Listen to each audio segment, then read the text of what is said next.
Hello everyone, welcome to my channel Chemistry by Gupta sir. Today we shall discuss about the aromaticity of polycyclic aromatic hydrocarbons. Aromaticity से पहले हम polycyclic aromatic hydrocarbon का basic concept जरा सा discuss कर लेते हैं.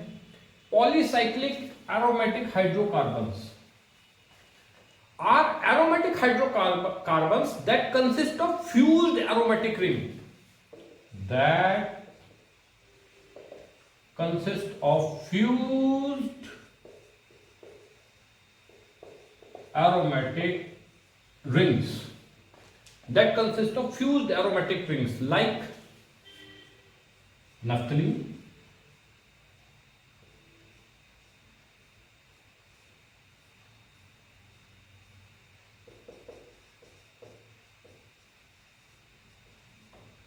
इसमें फ्यूजन हो गया है. दो जब रिंग आपस में फ्यूज हो जाते हैं, इन ऐसे कंपाउंड्स को हम पॉलीसाइक्लिक एरोमेटिक हाइड्रोकार्बन कहते हैं. इसके अलावा है इसमें एंथ्रासीन, जिसमें 3 बेंजीन न्यूक्लियस आपके आपस में क्या हो गए, फ्यूज हो गए.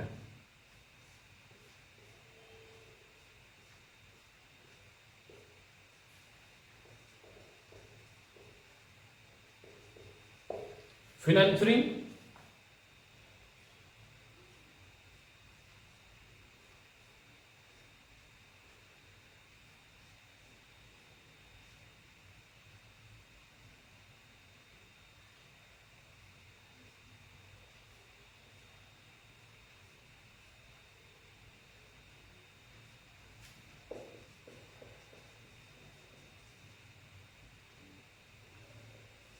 फिनेल्फ्रीन, पायरीन,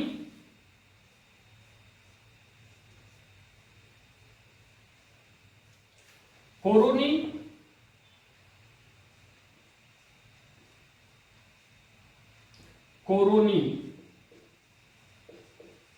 कोरोनिन में सेंटर में बेंजीन बन जाता है और जितने इसके हेक्सागन फेज है उन सब पर एक एक इस तरीके से आप जोड़ते चले जाएंगे.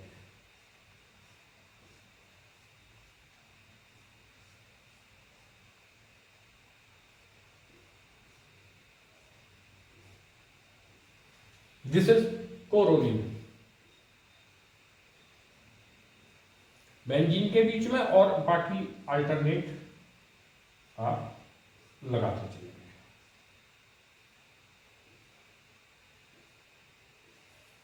This is coronene. ये सभी कंपाउंड्स पॉलीसाइक्लिक एरोमेटिक हाइड्रोकार्बन्स की श्रेणी में आते हैं.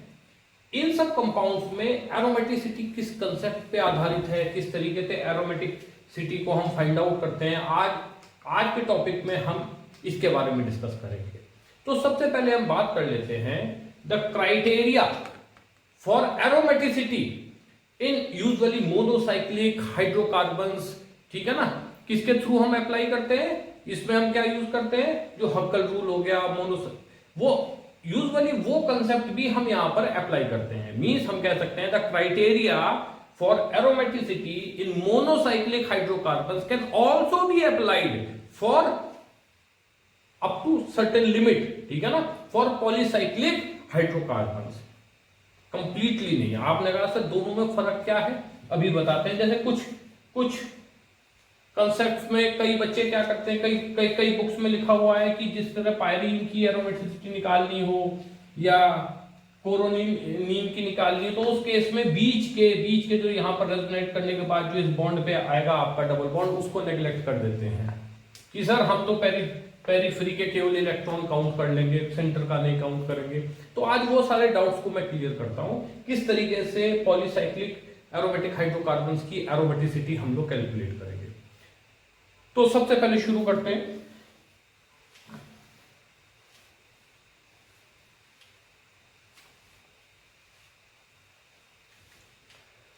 जो एरोमेटिक कंसेप्ट है फॉर जो पर्टिकुलरली मोनोसाइक्लिक हाइड्रोकार्बन्स के लिए यूज किया जाता है, can also be applied up to certain limit for polycyclic hydrocarbons.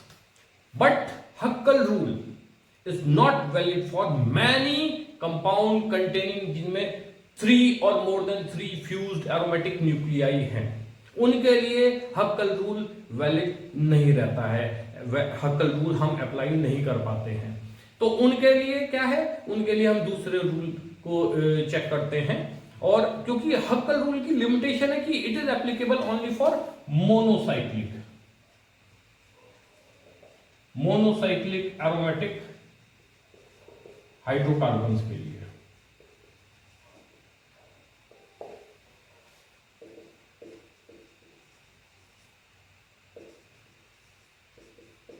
(4n+2 pi electrons जो कैलकुलेट करते हैं, ये आपका मोनोसाइक्लिक एरोमेटिक हाइड्रोकार्बन के लिए एप्लीकेबल होता है, ठीक है ना। तो जैसे दूसरा एग्जांपल आया पायरीन, पायरीन के केस में ये फेल हो जाता है। आपने कहा सर कैसे, मैं दोबारा से एक बार पायरीन बनाता हूं।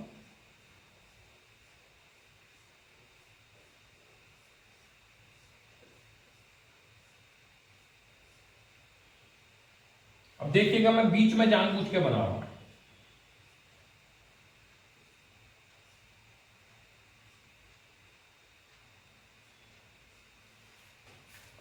इस केस में अगर हम पायरीन या कोरोनिन ले लें, कोरोनिन भी मैं लिख देता हूं, पहले मैंने भी स्ट्रक्चर बनाया था। पायरीन में अगर हम टोटल पाई बॉन्ड्स काउंट करते हैं तो यहां पर हमारे पास कितने आते हैं, 8 पाई बॉन्ड्स आते हैं। यानी इलेक्ट्रॉन्स कितने हो गए, 16 कॉन्जुगेटेड इलेक्ट्रॉन्स हो गए।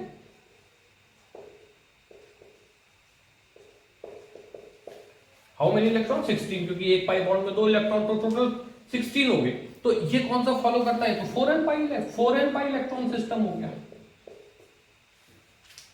हक्कल रूल तो 4n+2 के लिए लगता है, यानी उसमें 16 आता ही नहीं है, हम लगा देते हैं।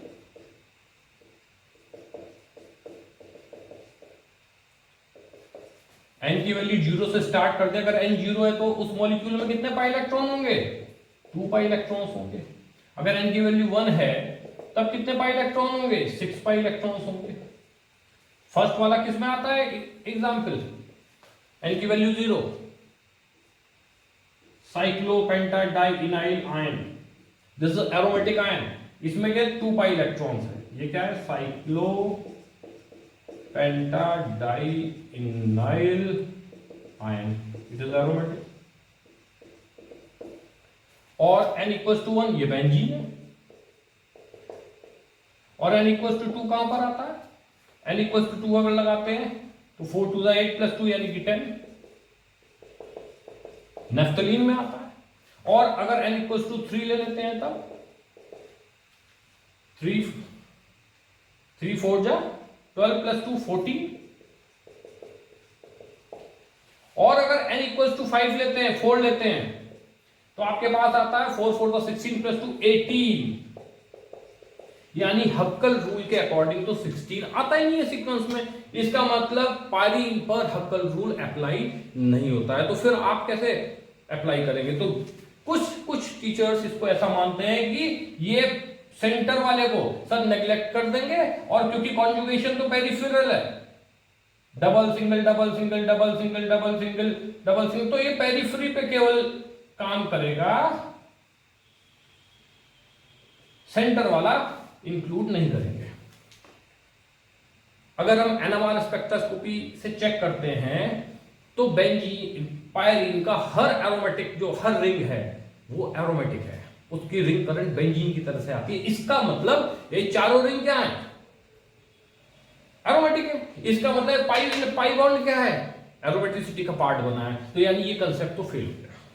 ये कंसेप्ट पूरी तरीके से पायरीन के एरोमेटिसिटी कंसेप्ट को एक्सप्लेन नहीं कर सकता है। इसका मतलब यहां कुछ और भी है जो पायरीन या कोरोनिन, क्योंकि इसमें भी आपके कितने आएंगे, इसमें 24 पाई इलेक्ट्रॉन्स होंगे, इसमें 12 पाई बॉन्ड होते हैं, तो इसमें कितने होंगे, सॉरी 24 पाई इलेक्ट्रॉन्स, 12 बॉन्ड्स होते हैं। तो ये भी इवन नंबर में, ये भी आपका हक्कल रूल फॉलो नहीं करता। इस केस में मतलब ऐसा नहीं है कि इनमें पाई बॉन्ड इन्वॉल्व नहीं, ये भी एरोमेटिक रिंग करंट का पार्ट बनेगा, इसको नेग्लेक्ट नहीं कर सकते हैं। तो आज हम देखेंगे कि कैसे इस टाइप के कंपाउंड्स की एरोमेटिसिटी किस सिद्धांत पर बेस होती है।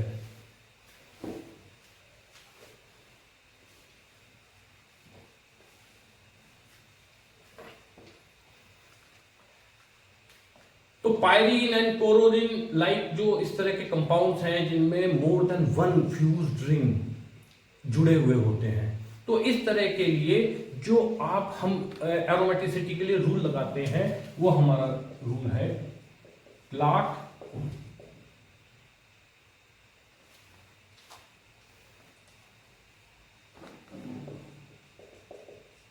सेक्टेट रूल।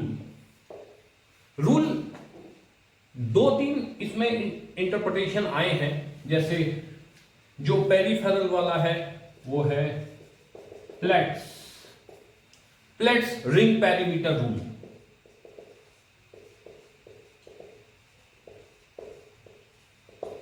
प्रिंसिपल कह लीजिए, रूल कह लीजिए।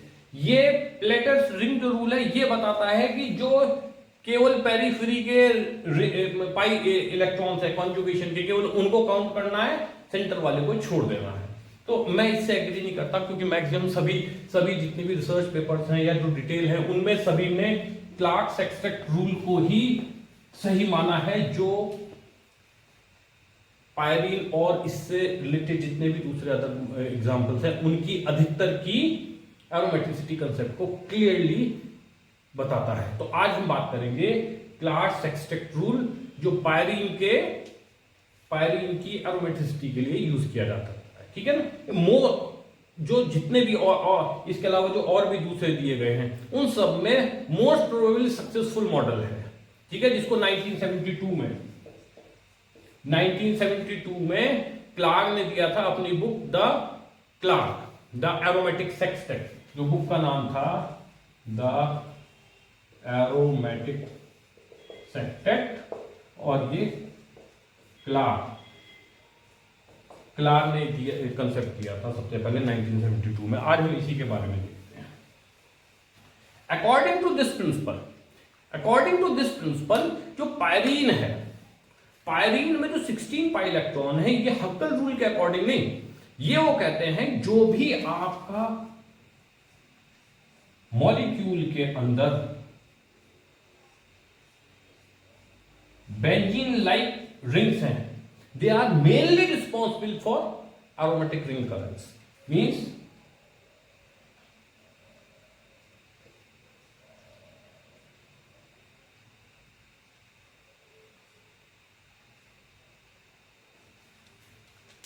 अगर हम इस पायरीन को चेक करते हैं तो इसमें हमें पता लगता है कि इसमें मात्र 2 कंप्लीट बेंजीन रेजोनेटिंग स्ट्रक्चर्स हैं, जिसमें कंप्लीट बेंजीन दिखाई दे रहा है। अगर हम इनको कंसीडर करते हैं, ये फ्यूज बॉन्ड है, तो इसको हम चाहे इस तरफ बना लें या इस तरफ बना लें, दोनों में कॉमन कंसीडर होगा।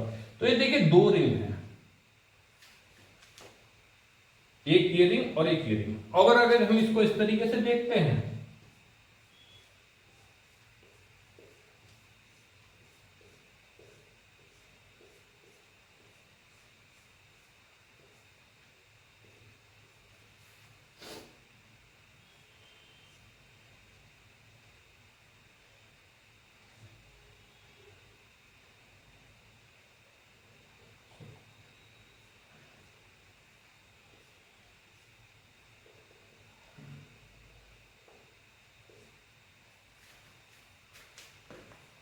इस केस में इसके पास केवल एक कंप्लीट बेंजीन रिंग आता है। तो क्लार्क के अकॉर्डिंग जो भी मॉलिक्यूल में जिस भी स्ट्रक्चर में, किसी भी मॉलिक्यूल के अलग अलग जो कैनोनिकल स्ट्रक्चर्स हैं उनमें जिसमें सबसे ज्यादा कंप्लीट बेंजीन रिंग स्ट्रक्चर्स हमें मिलेगा, वो हमारा मोस्ट स्टेबल या वो ही आपका क्लार्क मॉडल या स्ट्रक्चर कहलाएगा। आपने कहा सर फिर इनमें क्या ये वाले रिंग करंट नहीं माने जाएंगे? नहीं, वो ये कहते हैं कि इसके सब रिंग्स में एरोमेटिसिटी है, लेकिन जिसमें कंप्लीट बेंजीन न्यूक्लियस है उनकी एरोमेटिसिटी ज्यादा है, और जिनमें कंप्लीट नहीं माना है उसमें एरोमेटिसिटी कम है। और इसको एनएमआर भी हमारा प्रूव करता है। एनएमआर से जब इनकी कैरेक्टर चेक करते हैं तो इनकी टॉप वैल्यू अलग, दोनों की सेम आएगी और इन दोनों की वैल्यू अलग आती है। ये बड़ा क्लियर प्रिडिक्शन है। तो ये क्लार्क स्ट्रक्चर के तहत हमारा एनएमआर से भी इसको सपोर्ट मिलता है, और क्लार्क ने भी यही स्टेटमेंट बोला था। According to Clark model the aromaticity of aromatic hydrocarbon मैं लिख देता हूं according to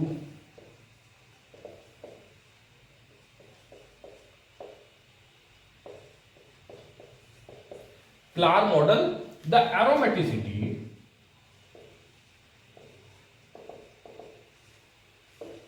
of aromatic hydrocarbons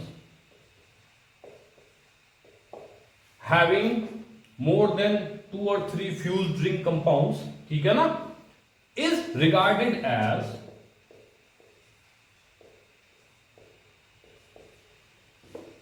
local aromatic या local property, local aromatic property।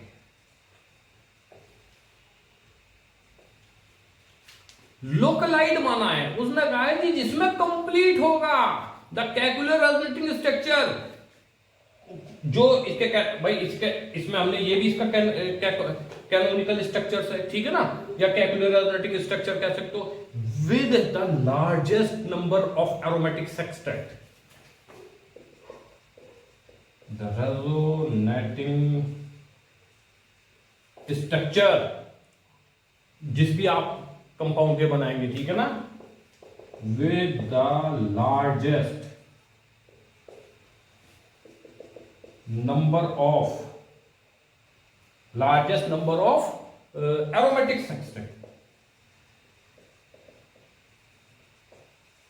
Aromatic sextet is मतलब कह सकते हैं that is benzene like molecules, ठीक है ना, is considered as most probable structure of the aromatic compound, या उसका वही रेजोनेंस हाइब्रिड कहलाएगा। ये रेजोनेंस हाइब्रिड है किसका? पायरीन का, क्योंकि इसमें दो आपके कंप्लीट क्या आ रहे हैं, जिसमें benzene double bond single bond double bond single bond double bond single bond, और इनमें जब क्योंकि पाई बॉन्ड इधर माना तो इसे इसको लेस एरोमेटिक माना है। मींस ये वाले दोनों क्या हो गए? Less aromatic both of them, and ये वाले क्या हो गए? हाईली एरोमेटिक कह सकते हैं इनको। मींस होंगे चारों एरोमेटिक, लेकिन दो ज्यादा दो कम। तो ये मॉडल एरोमेटिसिटी को सबसे ज्यादा बेहतर तरीके से एक्सप्लेन करता है एज कंपेयर टू अदर, क्योंकि इसमें हमने सभी पाई बॉन्ड्स को कंसीडर किया है। तो सच पॉलीसाइक्लिक एरोमेटिक हाइड्रोकार्बन्स जिनमें फ्यूज्ड रिंग आते हैं, मैं इसने नफ्थलीन के लिए भी सेम इसी तरीके से अप्लाई किया है। अच्छा, इससे एक चीज मोस्ट इंपॉर्टेंट चीज और आपको इसमें बता देता हूं, जो लेस एरोमेटिक है, जो भी रिंग लेस एरोमेटिक होगा, less aromatic ring is more reactive than other one. For example naphthalene और फिनेंथ्रीन।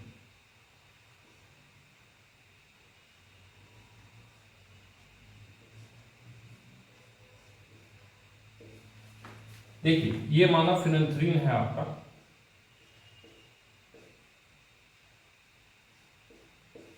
एक फिनेंथ्रीन का ये स्ट्रक्चर हो गया और एक ये रेजोनेटिंग स्ट्रक्चर बना रहा हूं।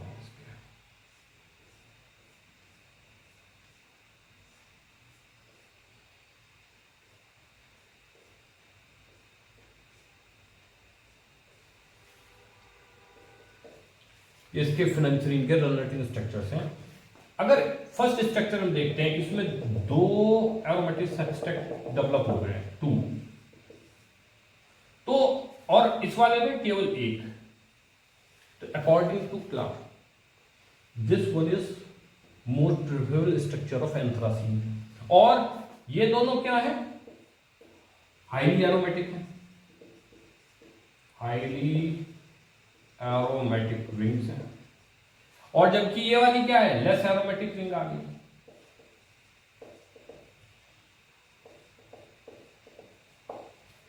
अगर मैं इसको मोर एरोमेटिक मानता हूं, इन दोनों को लेस मानता हूं, तो अगर मैं केमिकल रिएक्टिविटी देखता हूं फिनेंथ्रीन की, तो हमें पता है जो 9 और 10 हाइड्रोजन है, these are more reactive than other one. तो क्लार्क रूल इस कंसेप्ट को भी हमारा प्रूव करता है कि इनमें कौन सा हाइड्रोजन मोर रिएक्टिव होगा, मतलब ये लेस रिएक्टिव है, less aromatic,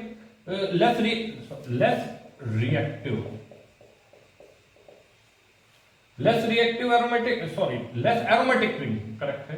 less aromatic character having जो रिंग है, दिस इज मोर रिएक्टिव। तो आप इसमें लेस एरोमेटिक कैरेक्टर है, इसका मतलब ये वाला रिंग क्या होगा, मोर रिएक्टिव होगा। इसके हाइड्रोजन इजीली सब्स्टिट्यूट होंगे इलेक्ट्रोफिलिक सब्स्टिट्यूशन में। तो ये this is all about the Clar's sextet rule and aromaticity of pyrene.